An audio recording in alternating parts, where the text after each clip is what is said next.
you're heavily involved with the Lyric Theater down on the Harrison Square, and tell us about your idea. Was it this your idea, or? Yeah, well, this sort of developed out of something that I had going at home anyway. I grew up watching terrible movies. Mystery Science Theater was what I did as a kid. And so, of course, all my friends, I torture them with the worst movies that I can find. And sometimes I'll actually just dig in and find old classic films, and we'll sit there and watch them. And I'll harass them the whole time by talking about movie trivia about the film. It's sort of a crucible to see who gets to stay in the group of friends.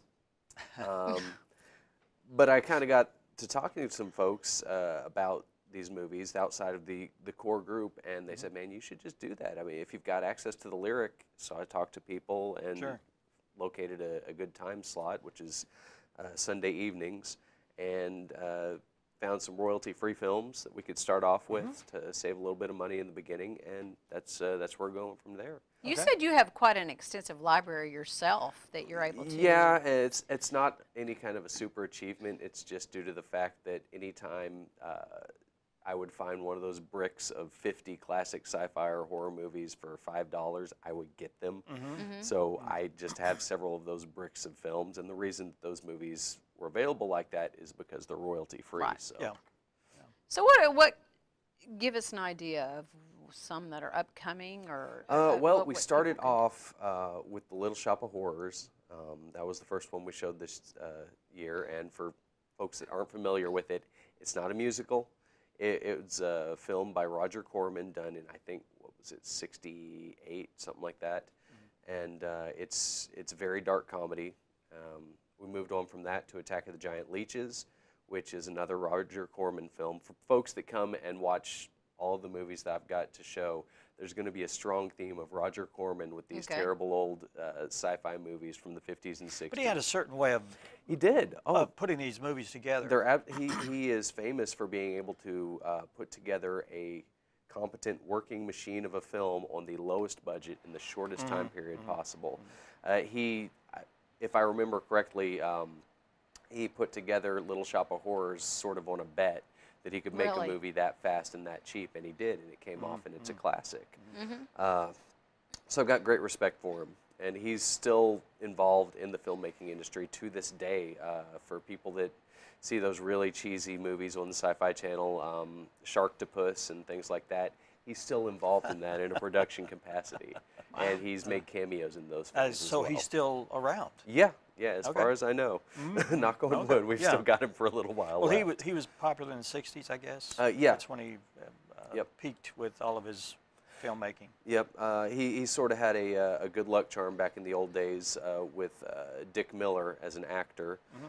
He was in a lot of Roger Corman films. He was originally supposed to be Seymour in Little Shop of Horrors, but he ended up, when he read the script, he really wanted to play the guy who eats flowers, and that's the entire character he does. But he stars later in another Corman film, Bucket of Blood, where he plays a hapless waiter at a beatnik restaurant who's trying to make it into the scene and does so in a really terrible way. That's just Roger Corman films. So you've got a list of films that you're going to be playing. There's Sunday at what time? 7? 6 o'clock. 6 we moved o'clock? it to 6 o'clock because apparently some people have to wake up on Monday mornings. So, but every Sunday, or is it just it's going to be the ostensibly first Sunday of each month, but things have interfered with that in the past.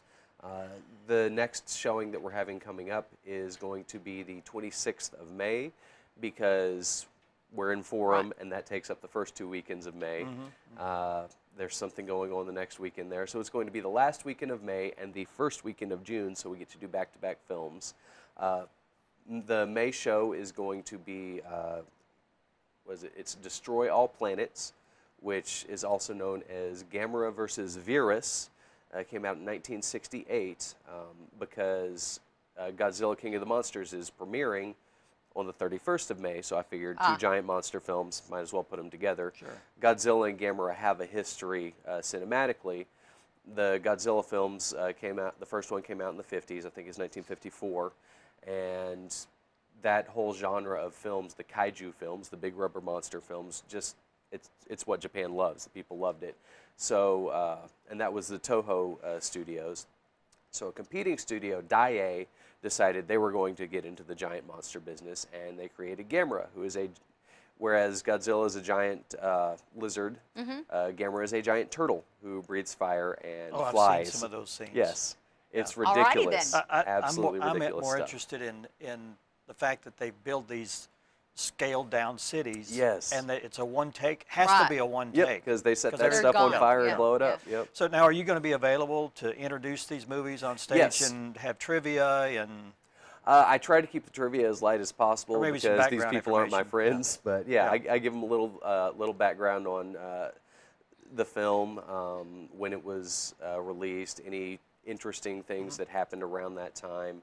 If there's any actors in the film that went on to do other things, big things, I'll mention that as well. Like, again, for instance, with Little Shop of Horrors, it's one of the first film appearances of Jack Nicholson, Right. and it's just a tiny bit part. Right. So, If you have if you have questions about this movie series, you can contact the Ozark Arts Council, the Lyric, yes. at 870-391-3504. They will help you out with any Yep, information. absolutely. What's the price of admission? The price of admission is $5 for adults and $2 for children 12 and under. Other concessions? The concession stand, yep, we're going to Okay. have the concession Okay. stand running with normal concession Right. stand prices. Right. Part of the admission price, you get a nice little paper ticket, and we put those all into a raffle at the end of the night. And so far for the movies, I've been doing a handmade prop, since that's what I do as my little side business, is I make props. For Little Shop of Horrors, I made an Audrey 2 that somebody got nice. to take home. For Attack of the Giant Leeches, I made a very nice plush leech, which after my girlfriend saw it, she said I have to make a second one because she really wants it. For Gamera, I'm not exactly sure what I'm going to make. Probably a giant turtle shell somebody can wear around. You'll have to come see the movie to figure out If exactly you what see I'm somebody making. walking downtown with a big turtle shell on, Well, see, I mean, if you show up to see Gamera and you win the giant turtle shell, then you can go later on that weekend to watch Godzilla wearing your giant turtle exactly. shell. Got it. All right. Richie, thanks so much. Yeah. And Thank good you luck, very And much. good luck to Yeah. you. Let us know what's playing so we can promote Absolutely. it here. Thank you, sir. I may you. have him come back when it's time to talk Okay. about our play, too. All so. right. Thank you. All right, thanks. Lindsey Jones is up next, going to be talking about the lighting project on the Harrison downtown square. We'll talk about that. Stay with us.